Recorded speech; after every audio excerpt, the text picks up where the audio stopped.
What's going on, Reject Nation? It's Greg Alba here. So today I'm going to do what I did for Justice League, which is give you guys my thoughts on the second time I watched this movie. First time I watched it was a few days before the movie actually had its theatrical release. It was at a Disney press screening, which is really cool to go to. And it was just regular 2D format. And then the second time I watched it was on the Sunday it came out, and that was on IMAX 3D, and both viewing experiences definitely had its differences. When I saw it at the press screening, I was just in love with the movie, and I didn't hear any of the common complaints that people have been having about the film that Star Wars fans have been feeling about it. Some stuff I thought maybe they'll have issues with it, but then there's other things where I was like, whoa, I wasn't expecting people to be so taken aback by this. I've heard plenty of spoiler talks on this, so I can see what the common complaints have been about the film, and then when I go to watch the movie the second time, I'm aware of all this stuff in my mind as I'm watching it. I could say some stuff I agree with. There's some stuff though that I'm like, nah, I don't feel that way about it. I figured I could go a little bit more in depth because granted we had a spoiler talk. This will be a little bit more concise and much more specific on the main issues that the film has been receiving complaints about. So before going into that, I want to first say the IMAX experience was pretty cool. Watching this movie in that format with the sound design and the imagery was beautiful. However,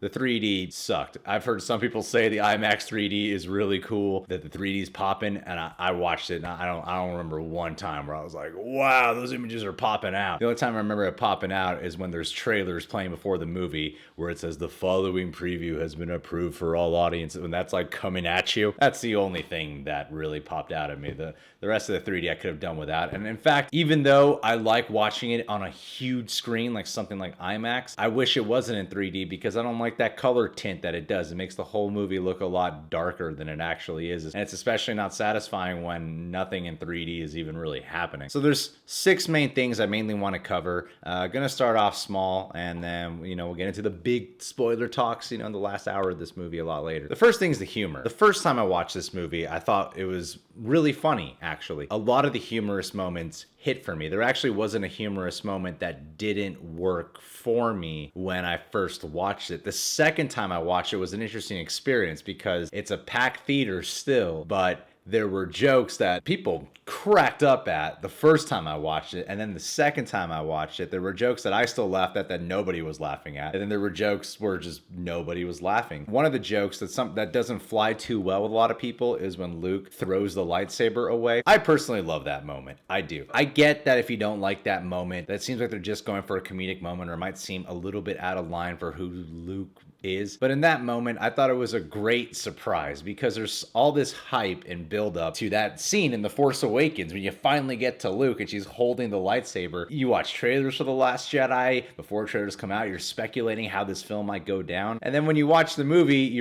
these cats are really putting on a show right now. And then when you watch the movie and Luke throws a lightsaber, it's so unexpected that for me personally, I couldn't help but laugh at that moment. There are some comedic moments that seem a little out of place, but still made me laugh regardless. That scene when Poe is talking with General Hux at the beginning, and he's making the joke about being on hold waiting for General Hux. That's one of those moments where it still fits for the character of Poe, but the way the dialogue was written like comedy dialogue, and that's why I could feel like it's a little off. Because Poe joking around like that doesn't seem off to me. What seemed off was the writing of the jokes, because the jokes felt like comedy lines instead of just sounding like natural lines the characters might say. If anything, the times when the comedy seemed off or a little lackluster to me was stuff with Finn. Finn does that look, that's weird. Like when BB-8 is manning that one machine. I forget the name off my top of my head right now, but when BB-8's manning that one machine, on the look he goes, BB-8?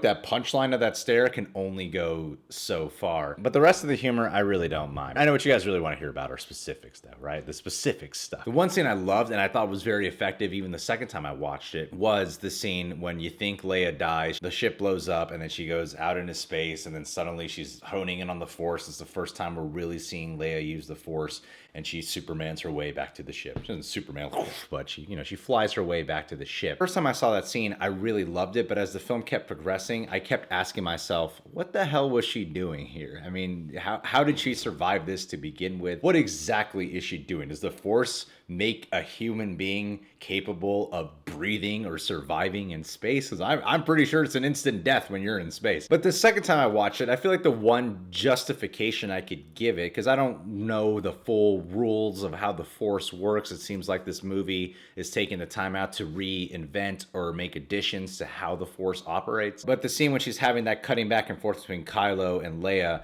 before the part of the ship blows up, she does take this moment of acceptance where she closes her eyes or she looks down, one of the two. The second time I watched it, this could just be me justifying the situation. I felt like she was sort of creating some force field that we can't see, but she's creating some force field around her where, you know, the force field is being penetrated, so she's still kind of becoming frozen, but it's happening so slowly that to me it seems like that she was honing in on the force before she got to space. Because the first time I watch it, it plays out like she's in space and then she starts thinking about honing in on the force. I think as the ship was blowing up, she concentrated and was able to hone in on the force capabilities before she started floating out into space. That could just be a justification on my end. I would have liked a little bit of an explanation. I would have liked some of the characters to at least said a line of, how is she doing that? How is she able to do that? What is she doing? You know, something like that. But the movie's already 2.5 hours, so I'm sure they just trimmed it out. The main issue that I had the first time I watched this, and I felt even stronger about it, was specifically Finn's storyline. I did feel like they were looking for something for Finn to do in this movie. And after watching it a second time, I actually had more thoughts and questions about Finn's storyline. Because there's a storyline with Finn, Rose, that intertwines with Poe's storyline. People are having a lot of complaints about it, saying it's all unnecessary when they go to that Las Vegas like planet, that the whole storyline feels unnecessary, and that Benicio del Toro's character DJ feels unnecessary too. I don't agree with that entirely on both points. I do feel that Finn's storyline when they go to that planet drags on way too long. I feel like we could have spent less time there. The problem with that storyline specifically is that the themes and messages of that storyline are more powerful than the plot of the storyline itself. Because this is Star Wars, and I like the idea of exploring lifestyle in the galaxy, and this war has been going on forever. It was cool to see the world and have the question answered of, where do people get all these weapons and machinery to keep fighting this war? Who's supplying the First Order, and who's supplying the Resistance? And that was neat to have DJ's character introduce that element that represents real life war in a lot more ways than one. And the whole storyline with those animals that break out and, you know, harming animals, animal abuse is wrong. Those are powerful points. These are powerful messages they're making. The thing is, the themes and messages seem a lot more impactful than the actual plot of it. When they're in that Las Vegas casino-like place, that goes on for way too long. I'm still confused on the DJ storyline. Was he supposed to be put in the jail with them? This film seems to be toying with the idea that it's not all about fate and destiny, yet this other coder happened to be in the same jail cell that Finn and Rose were in. The reason I like DJ being there is because of the fact, if it wasn't for them getting the coder, if it wasn't for Finn, Rose, and Poe going behind their leaders' backs and trying to take care of this mission themselves, a lot of the Resistance wouldn't have gotten killed, because once DJ starts working with the First Order, the rebel ships that are escaping, they get targeted on, and then a lot of the Resistance gets obliterated, and that's because Finn and Rose and Poe, they messed up. They shouldn't have done that. That's why I like that storyline. I like the idea of subverting expectations. You think this plan will just go the way they want, or they might have a few hiccups along the way, but in the end, they'll succeed. So that's one reason why I like it. The other reason is because of that, I think it adds effect to Poe's storyline. Him learning to not just be a hotshot, to not just always fight or try to take things into his own hands. He's really learning to be a leader. But then there's problems with that as well.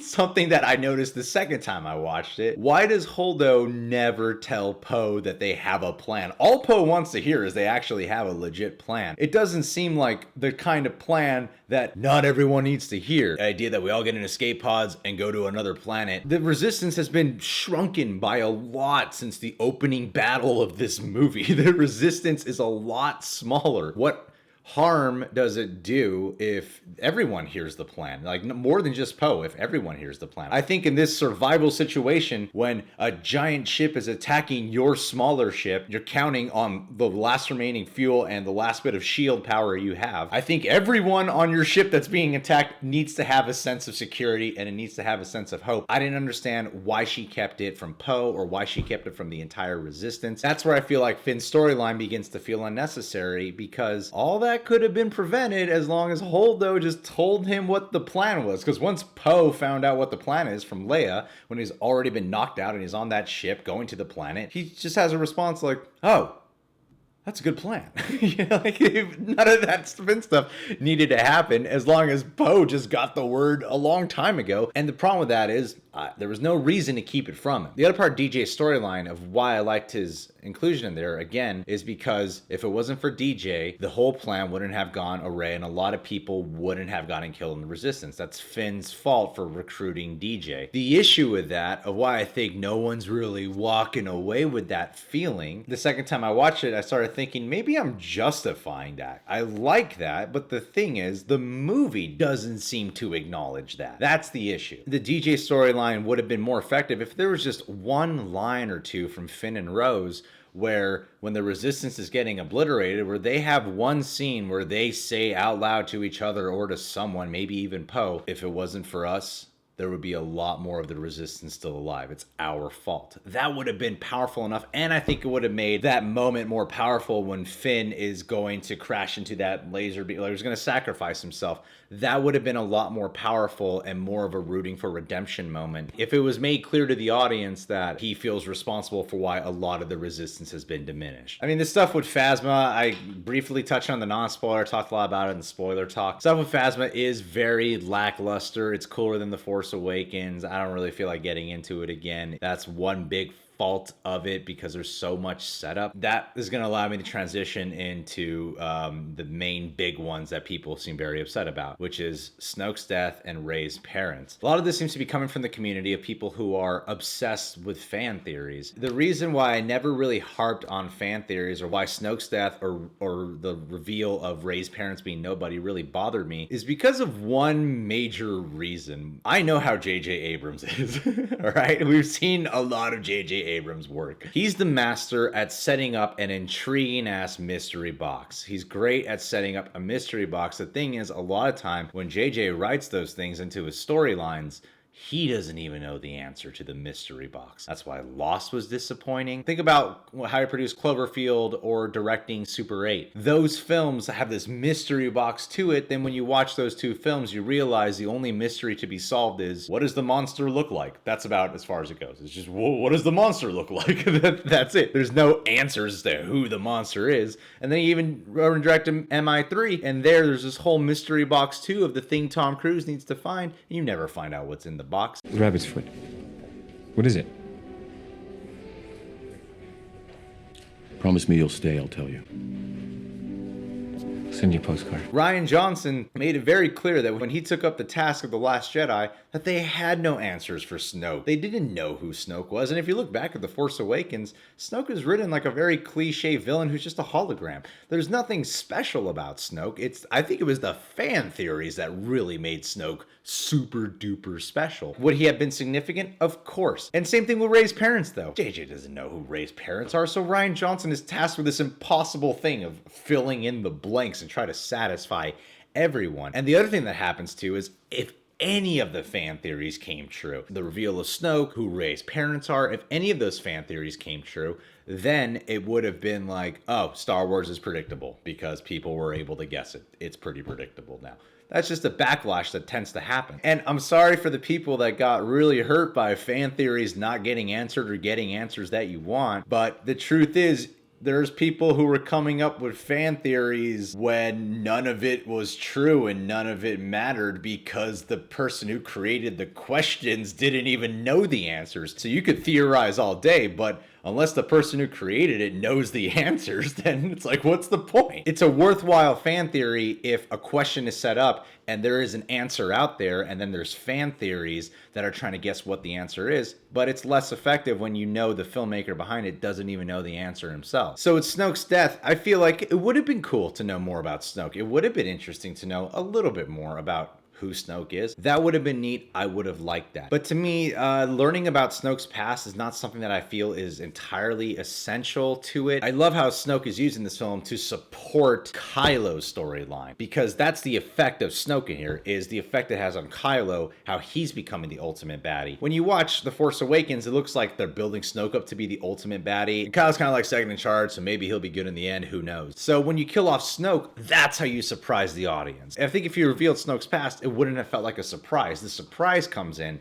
is that Snoke gets killed in a pretty sweet way. Some people complain about how Snoke couldn't tell the lightsaber was moving. That doesn't bother me at all. I still think it was a really great moment, and that is a moment of surprise, and it adds to the main character, which is Kylo. Snoke's not the main character. Using him as a support to elevate the fear and threat level of Kylo Ren, I find a much more powerful choice than revealing Snoke's backstory. And Rey's parents, a lot of the same things can be said. Learning that Rey's parents were nobody important, I think is incredibly effective for Daisy Ridley's character, Rey. Because that's what I felt, was not, oh, I want some cool fan theories answered. When Rey learns that, where she's coming to terms with that, because you could tell she kind of knew that all along, but when she's coming to terms with that, that's very heartbreaking for her. To know that they didn't care about her, that they just traded her off like she was nothing. And I feel like that storyline adds more effect, that you don't need to be a Skywalker, you don't need to have midichlorians in order to be someone special, that you can be a nobody or just a regular person and be able to have that. So I don't feel what makes Rey special hinges on who her parents are. That's why it doesn't bother me. Here's what I'll say though. What will bother me, what will really bother me, especially since you're getting JJ back for episode 9, a guy who's known to not give you answers or give you answers that aren't satisfying. You got to explain in some way how Rey is so good at what she does. I like the idea that the Force is not exclusive to Jedi alone and not exclusive to a certain select few, but you have to explain why Rey is so honed in on the Force, why she can fight pretty much anybody. Because if you can explain that in episode 9, you could do that without honing in on who Rey's parents are. You can find some other way to do it. The thing is, it needs to be answered. It has to be answered. I'm not upset that we don't get that answer in this one. I'll be upset that if by the conclusion of this new trilogy, we don't get an answer. Because in Force Awakens, you know, she flies the Millennium Falcon like it's nothing. She's able to force mind manipulate a stormtrooper. She takes on Kylo Ren. And in this movie, she fights Snoke's most worthy guards, his best trained guard, the ones he has in his room to guard him in case Snoke can't handle himself. She's able to fight them because, yes, she works with Kylo to fight some of them, but there's plenty of moments in that cool ass fight where Rey is off on her own fighting some of the guards and killing them. I need to have at least something to know, okay, this is why she's a little more special than everybody else. You need to have that in this next installment, that's for sure. And I guess the last thing would be Luke dying. A lot of people seem pretty upset by that. Some people question why he actually didn't show up to go fight Kylo in person, that it would have had the same effect or something along those lines. I think Rian Johnson did it that way. Have the effect be when Kylo strikes Luke and then he realizes, oh, he's just a projection. Communicating to us that Luke is back in tune with the Force is a much bigger impact than him fighting again, because he at one point fights with Rey for like 10 seconds, so he'll still fight, he'll still train. So he could show up and fight Kylo, but that doesn't necessarily mean he's back in tune with using the Force. That doesn't necessarily mean he's honed in again on that peaceful light side of the Force. When he says that line to Kylo, I'll see you around, kid, I think that adds more to the themes and the messages that Rian Johnson was conveying in this film. Love, light, honing in on the Force with those feelings are the key to victory. And that was the effect I felt and why I thought it was so powerful when he's up against Kylo Ren, but he's just a projection. Because that's powerful for Rey because she can feel it. Leia can know it. And the thing is, if Luke showed up in person, he might have actually died. I think because his projection goes away, people will know he wasn't really there. It's not confirmation for the whole that Luke is actually dead. Rey says at one point that she needs a teacher or a guide, something like that, but the galaxy needs the legend.